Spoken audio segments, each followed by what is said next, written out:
the 2017-2018 job evaluation exercise. And now these three are, the small, the medium, and the large. So what we are proposing, together with the Ministry of Finance and PSC, is going back to the ED grade, ED 6D and all others for primary, and same way ED 3C, 4C, and others for the secondary. When we have this reclassification done, we'll have more of post of responsibilities as head of schools. I mean, there will be more. Apart from that, right, there is something in terms of the number of VPs and APs as per the level of the school and the student role. Remember, the 2017-2018 job evaluation exercise did not look at the student role. It just looked at the teacher role. And everything was based on that, and that's why all the anomalies there. Now, we need to look at the vice principal positions, right, and the AP positions. Currently, the HOD and the AP, they are on the same level. How can it be as such? The assistant principals, they look after the general running of the school. The HODs, they look after their department, right? APs, they have got more of the human resource to monitor, whereas the HODs, they've got less in number, right? But their salaries are the same, not a cent less or more. So all these things we have considered with the ministry. Then coming to assistant head teacher positions, the assistant head teachers, they are really on the same pay as that of graduates. So we have to look at that too.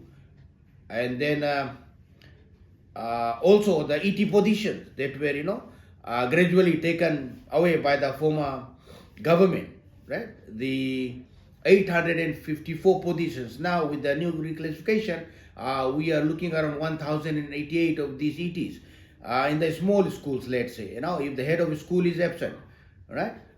Who is there in second in command to take in charge of the school for that day or for that week? There is nobody. If nobody is prepared to take in charge, then who's responsible if there is any mishap in the school? So we have talked over. The ministry is really considerate of all these things, and now with the number that we have worked out, it comes to around 1,088 of the 80 positions. So all in all, the reclassification sees that there are more positions to be offered to our teachers. Number two is now based on that, there would be a variation in the remuneration that they are getting. There would be an increase in the salaries that they are going to get at the various levels. So that is one, the reclassification. There are other aspects to that. It's quite a comprehensive work that was done by the ministry and the unions.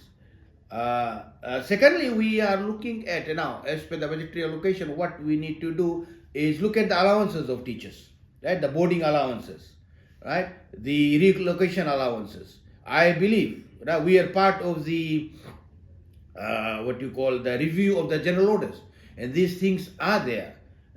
Those things need to increase. So if that increases, there must be a portion of also depicted in the budgetary allocation.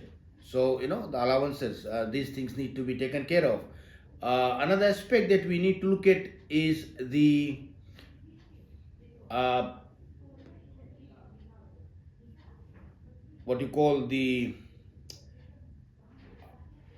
the teacher protection policy, right? We have got the child protection policy, right? But we don't have a teacher protection policy. So we are in talks with the ministry, both the unions. We are trying our level best to see how our teachers are protected.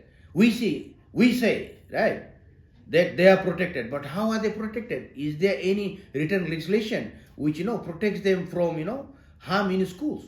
Now recently there were teachers who have been attacked by students, not only students, by outsiders also. Now how are our members, our teachers protected in the schools?